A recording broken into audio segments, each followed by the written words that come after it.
காவிரி ஆற்றின் குறுக்கே மேகதாட்டு என்கிற இடத்தில் 67.14 டிஎம்சி தண்ணீரை தேக்கும் வகையிலும் 400 மெகாவாட் நீர்மின் உற்பத்தி செய்யும் வகையிலும்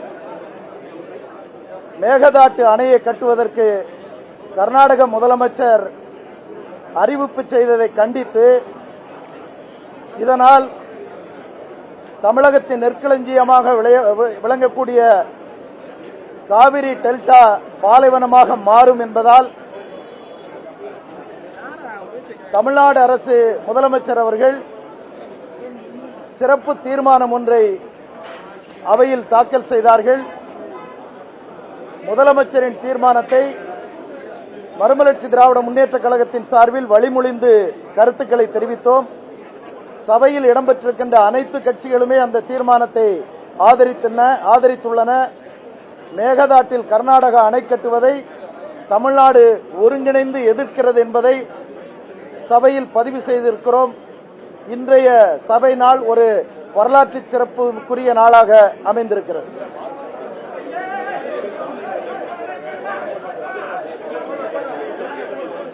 இது குறித்து எங்கள் கட்சியின் தலைவர் வைகோ அவரிடம் நீங்கள் கருத்து கேட்கலாம். நன்றி. இந்திய கம்யூனிஸ்ட் கட்சியின் சார்பாக எங்களுடைய கருத்துக்களை எடுத்துரைத்திருக்கிறோம். காவேரி ஆறு என்பது தமிழ்நாட்டுடைய வாழ்வாதாரமாக திகழ்கிறது. காவேரி ஆறு தமிழ்நாட்டின் டெல்டா மாவட்டங்களில் 25 லட்சம் ஏக்கர் நீர்ப்பாசன வசதி பெறுவதோடு 5 கோடி மக்களுடைய குடிநீர் தாகத்தை தீர்க்கக்கூடிய 32 கூட்டு குடிநீர் திட்டங்களை செயல்படுகின்ற ஜீவாதார நிதியாக காவேரி ஆறு திகழ்கிறது. காவேரி ஆற்றின் குறுக்கே கர்நாடக அரசு மேகதாட்டில் அணை கட்டப்பட்டால் ஒட்டுமொத்த தமிழ்நாடும் பாலைவனமாக மாறிவிடும் அபாயம் உள்ளது.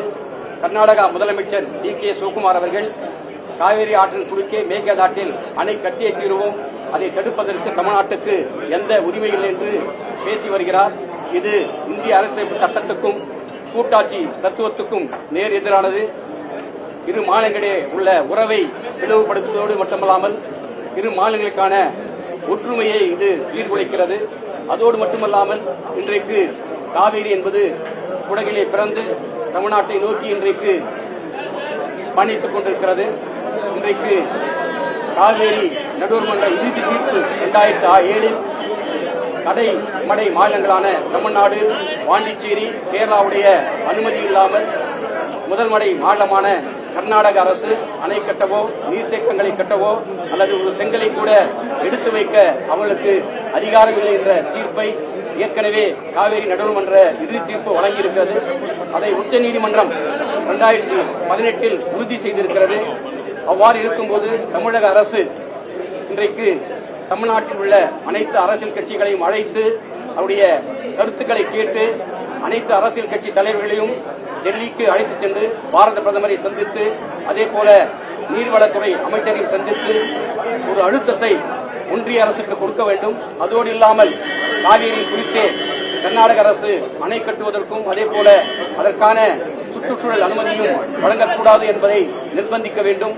அதோடு மட்டுமல்லாமல் சட்ட வல்லுநர்களோடு ஆலோசித்து சட்ட ரீதியான நடவடிக்கைகளை மேற்கொண்டு தமிழ்நாட்டின் வாழ்வாதாரமாக திகழ்கின்ற காவேரி உரிமையை பாதுகாக்க தமிழ்நாடு முதலமைச்சர் அவர்கள் நடவடிக்கை எடுக்க வேண்டும். அவர் எடுக்கின்ற அனைத்து சட்டப்பூர்வமான நடவடிக்கைக்கும் இந்திய கம்யூனிஸ்ட் கட்சி உறுதுணையாக நிற்கும் என்பதை சட்டமன்றத்தில் எங்கள் கட்சியின் சார்பாக எங்களுடைய கருத்துக்களை எடுத்துரைத்திருக்கிறோம்.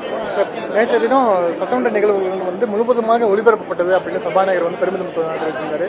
இன்றைய தினம் ஒளிபரப்பு நடுவில் கட்டாயிருக்கு. அதை எப்படி பாத்தீங்க? மக்களிடம் டிரான்ஸ்பரண்டா இந்த நிகழ்வு கொண்டு செல்லப்பட்டது சட்டமன்றத்தில் இருந்தோம். ஒளிபரப்பப்பட்டதா இல்லையா என்பது எங்களுக்கு தெரியல. இருந்தாலும் ஜனநாயக முறைப்படி சட்டமன்ற நிகழ்வுகளை பொதுமக்கள் அறியும் வகையிலே நேரடியாக ஒளிபரப்ப வேண்டும் என்பது இந்திய கம்யூனிஸ்ட் கட்சியின் நிலைப்பாடு. அப்படி இல்லை என்றால் அதற்கு நாங்கள் இதை சட்டமன்றத்தில் வலியுறுத்தியிருக்கிறோம்.